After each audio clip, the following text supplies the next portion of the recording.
Assalamualaikum warahmatullahi taala wabarakatuh. Nama saya Nurul Komariah, NIM T 2018-5019. Tujuan saya membuat video kali ini yaitu untuk memaparkan makalah kami yang berjudul Hakikat Pendidikan Pengamalan Ibadah Anak Usia Dini. Di sini saya akan menjelaskan tentang definisi pengamalan ibadah. Pengamalan ibadah pada dasarnya mencakup seluruh aspek kehidupan manusia, sebagaimana yang disyariatkan dalam Islam.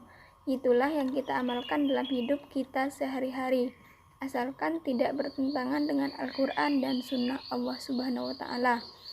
Menginginkan segala yang kita lakukan dalam menjadi ibadah, yaitu cara kita berpakaian, cara kita mengatur rumah tangga, bentuk perjuangan kita, pergaulan kita, percakapan dan perbincangan kita, semuanya menjadi ibadah. Sekalipun berdiam diri juga dapat ibadah. Ibadah juga mempunyai beberapa definisi antara lain, yaitu yang pertama, ibadah adalah taat kepada Allah dengan melaksanakan perintahnya.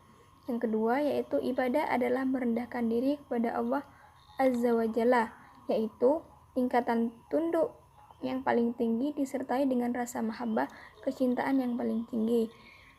Yang ketiga, yaitu ibadah adalah sebutan yang mencakup seluruh apa yang dicintai dan diridhoi oleh Allah Subhanahu wa Ta'ala, baik berupa ucapan, perbuatan yang zahir dan batin.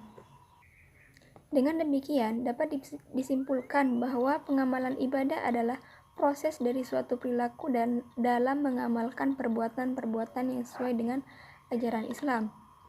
Sebagai bukti ketaatan kepada Allah Subhanahu wa Ta'ala yang disadari dengan mengerjakan perintahnya dan menjauhi larangannya. Menurut Abdurrahman Ritonga dalam bukunya Fikih Ibadah, ditinjau dari segi bentuknya, ibadah dibagi menjadi dua bagian, yaitu yang pertama, ibadah khosoh adalah ibadah yang ketentuan dan cara pelaksanaannya secara khusus ditetapkan oleh nas Al-Quran dan hadis seperti halnya sholat, zakat, puasa, dan haji. Sedangkan yang kedua yaitu ibadah ammah. Ibadah ammah adalah semua perbuatan yang dilakukan dengan niat baik dan semata-mata karena Allah Subhanahu wa Ta'ala, seperti halnya makan, minum, dan lain sebagainya. Ada juga menurut pendapat lain, menurut Al-Habsyi dan Muhammad Bakir, ibadah menurut bentuk dan pengalamannya terdiri dari yaitu yang pertama, ibadah yang terdiri atas perbuatan atau ucapan lidah seperti halnya berzikir, bertasbih, bertauhid, bertahlil, bersolawat, dan lain sebagainya. Sedangkan yang kedua yaitu ibadah yang terinci perkataan dan perbuatan seperti halnya sholat, puasa, dan haji.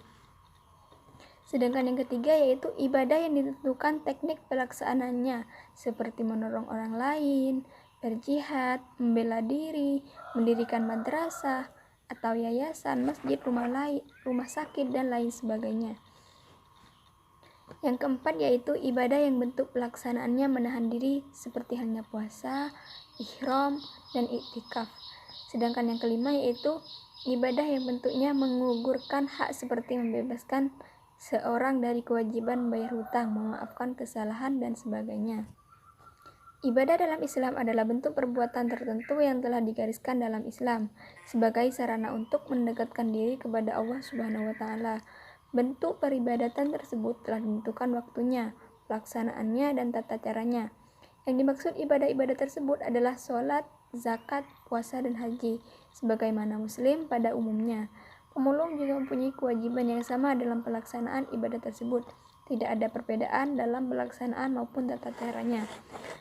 Baik, mungkin hanya ini yang dapat saya paparkan, kurang lebihnya mohon maaf. Wassalamualaikum warahmatullahi taala wabarakatuh.